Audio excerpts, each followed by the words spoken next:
नबी पाक अलैहिस्सलाम ने लोगों को जब ये कहा ना कि जिंदगी चंद रोजा है, तो ये तालीम लोगों को तो दी, लेकिन अपना हाल ये था, एक वक्त रोटी खाई और 3-3 वक्त फाका किया। महबूब ने चटाई पर आराम फरमाया, हुजूर मोटे बान की चारपाई पे लेटे, मोटे बान। और हज़रत उमर फरमाते मैं तबन सख्त था, लेकिन हुजूर की कमर पर जब मैंने चारपाई के निशान देखे तो मैं रो पड़ा।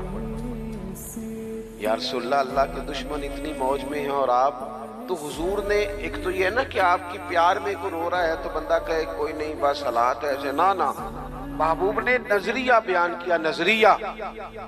फरमाया उमर तुम पसंद नहीं करते कि वो थोड़ी सी दुनिया में आसानी देखें और आखिरत में रुसवा हो जाए, और हम दुनिया में थोड़ी सी मुश्किल देखें और आखिरत की सारी इज्जत अल्लाह हमें ही अता फरमा दे।